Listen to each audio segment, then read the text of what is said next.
What's going on, guys? Asian Guy here, bringing you some pretty big and also controversial news to the Japan server of One Piece Treasure Cruise. We are getting a new Fujitora V2 Legend along with another Dressrosa batch. Now, the reason this is controversial is because Fujitora is somewhat of a better version of Zoro. It's debatable whichever one you prefer.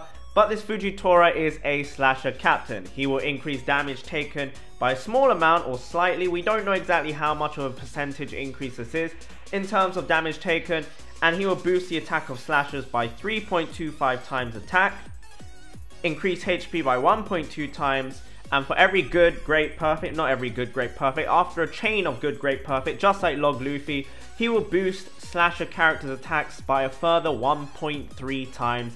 Totaling to a 4.225 times boost in attack. So similar to Lucci's mechanic, but exactly the same as Log Luffy, except with this Fujitora, he has a flat 3.25 times attack boost, which is pretty extreme if you ask me. He also is a bit tanky, but again, he does take extra damage. Now, his special is pretty good as well. He will deal 20 times his attack and typeless damage to random enemies 10 times. So you can imagine this is going to be around 300,000 to 450,000 damage depending on what his attack stat is, split across 10 different hits. Pretty lethal. On top of that, he will also delay the enemy by 1 turn, and if he is a captain, friend captain or guest captain, he will change all slots to matching, which is also pretty good. He doesn't deal with block orbs unlike Judge. Judge deals with block orbs, but this Fujitora kind of renders Kizaru a little bit useless.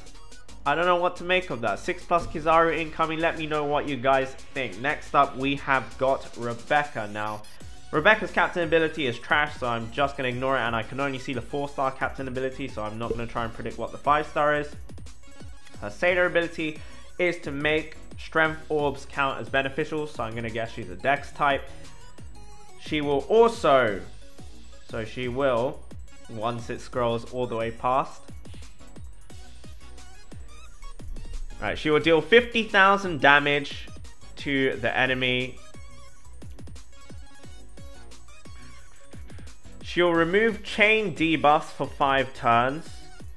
And she will also change adjacent slots to matching. So any kind of debuff that hits your chain multiplier, so whether that's your actual chain multiplier or it locks your chain in a negative way, she will remove those debuffs for 5 turns and then change adjacent slots into matching. And looking at the sword and the fact that Fujitora is a slasher, I'm going to guess she's a slasher. Kuros, most likely also a slasher. Kuros's sailor ability seems to be the same as Dex Lucci's, and also in the same fashion as Sabo, where every time you land a good, great or a perfect, you'll get an additional 2 times attack of Kuros's attack in bonus damage. Kuros will also, for 3 turns, boost the attack of slashers by 1.75 is what I think I read. He will also remove Bind and Despair for 2 turns and deal strength damage to 1 target, I believe that said. So to 1 target, he will deal 30 times strength damage, which is not that useful.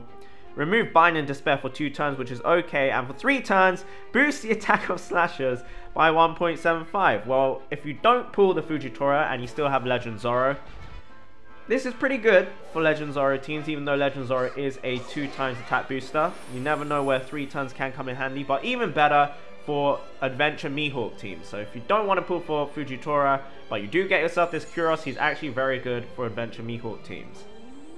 We have got Bellamy next up. Bellamy's art I actually really like, very much swaggy. He will deal to, I think that says, it's cut off at the beginning, but I believe it says he will deal bonus 1.1 times damage to enemies. That's his sailor ability. He will cut the crew's HP by 50% and deal 10 times that attack in typeless damage to 1 enemy, and he will remove threshold damage, defense up and attack up by 3 turns from the enemy, which is pretty good. Would have been very useful for the current Apu Fortnite, where he has literally all of those buffs, and this Bellamy will remove those buffs by 3 turns, which is pretty good. And he will change his own slot to side. Now this special I'm guessing is going to be extremely useful for future content. Right now it's somewhat, you know, very situational, but the way the game has been evolving doesn't look very promising. It seems a lot more tedious stuff is coming our way. So Viola, she will change. Ooh, okay. If this Viola is a slasher, I believe she's holding a dagger here. She's actually pretty good. She will reduce special silence and paralysis by 2 turns. Change meat, tandem, empty, and block orbs into matching. And for 1 turn, boost the chain by 0.5 times. And she completely resists special silence as her sailor ability. Which I actually think that's pretty good. She's got a chain boost. She's got utility, special silence, and paralysis removal, which is the same as time skip Nami. And she will change all those annoying orbs for you. Other than bomb orbs, she will change all the random ones that aren't colored orbs for you, which is actually very, very good. That goes pretty well on a Fujitora team, along with the chain boost. Pretty good. Pretty good. I actually think she's pretty good.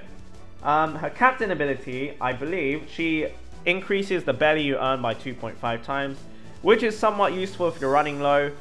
I lost about 20 million from limit breaks, so it might be useful to have in the future. So that's Viola. Out of these units, obviously Fujitora is the best. Rebecca, not that useful. Kuros is very good, I think. Viola, I think, is situationally very good. Kind of renders Doc Q useless for slasher teams. Doesn't look like a striker team, striker unit, so Doc Q will still be okay there. Bellamy is decent as well. I don't know what to make of this, guys. He's completely power creep Legend Zoro.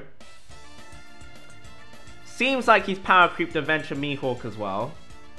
So let me know what you guys think. This SUGOFEST, by the way, will take place from the 30th of November from 12 PM lunchtime JST, Japan Standard Time, to the 4th of December, 11:59 AM. 3rd and 7th multi will guarantee you one of the new characters.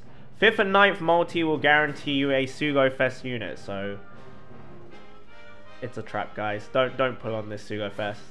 This SUGOFEST is also limited to slashers, driven, and powerhouse types only. The first... Oh, I take it back, guys. The first multi-pool is all gold. The second multi-pool is not all gold. And this unit obviously is going to be very good for Raizo Coliseum. And it looks like, as I predicted beforehand, we are getting a we're getting a raid Bartolomeo. So it's about time, because he is more popular than Cavendish, but Cavendish is going to be the new adventure mode unit. So I was wondering where Bartolomeo is going to feature. That Bartolomeo is obviously going to be very good for the new adventure mode Cavendish. And of course, the SUGOFEST units will be very good against the Bartolomeo. So it's a never-ending chain of pay to win at this moment now. I'm sure you guys can tell by my tone that I'm not too pleased with these units. But it is what it is. It is what it is, guys. Let me know what you guys think. Thank you guys for watching. Have a wonderful, wonderful day. My opinion is that this is a trap. Again, please let me know what you guys think. And have a wonderful, wonderful day. Goodbye.